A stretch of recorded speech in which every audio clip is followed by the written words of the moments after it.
Shalom saudara, tetap optimis di dalam Tuhan. Untuk melanjutkan tema-tema sebelumnya di hari Senin dan Selasa, pada hari Rabu ini kita tetap membahas jangan panik, tetap tenang. Kita tahu hari Senin kemarin kita bicara tentang kalau engkau panik, itu berarti engkau tidak dekat dengan Tuhan. Karena dekat dengan Tuhan, hatimu tenang. Ya saudara ya. Jadi kalau engkau goyah, itu berarti engkau tidak sadar Tuhan gunung batumu dan Tuhan adalah kota bentengmu. Hari ini kita akan bahas dengan part yang berbeda. Nah sebelumnya mari kita bersatu dalam doa. Tuhan, terima kasih untuk kesempatan pada hari ini, di mana kami mau agar Tuhan berbicara bagi kami lewat perenungan kami pada hari ini. Karena itu ya Tuhan, berbicaralah bagi setiap kami masing-masing. Di dalam nama Tuhan Kristus kami berdoa dan mengucap syukur. Haleluya. Amin.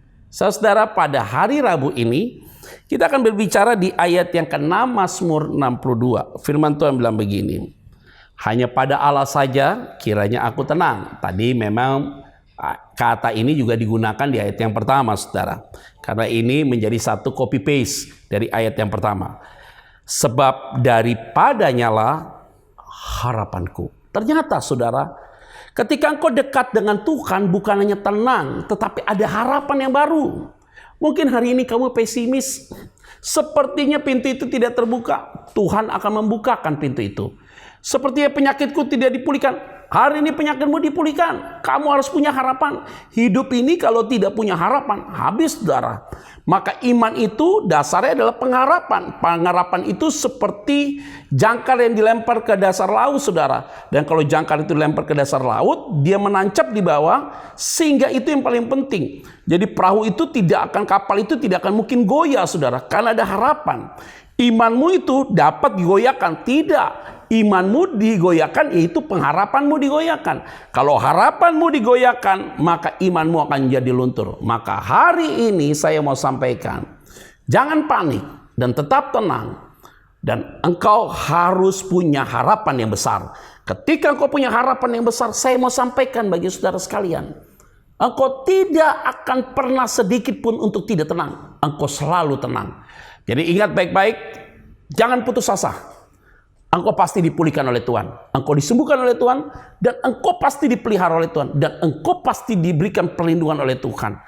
Ingat selalu, pengharapan yang engkau miliki adalah pengharapan yang tidak mengecewakan. Roma 5 jelas. Hasil pembenaran itu jelas.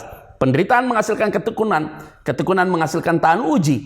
Tahan uji menghasilkan pengharapan. Dan pengharapan itu adalah pengharapan yang tidak akan mengecewakan saudara.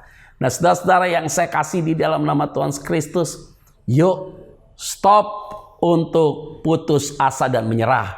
Tapi kita harus punya pengharapan yang kuat. Mari kita bersatu dalam doa. Terima kasih untuk pada hari ini Tuhan. Biarlah firman-Mu ini mengingatkan dan kami pegang. Kami harus punya pengharapan yang besar.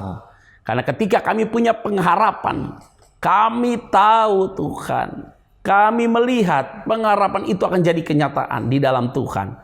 Tuhan yang memberkati kami masing-masing.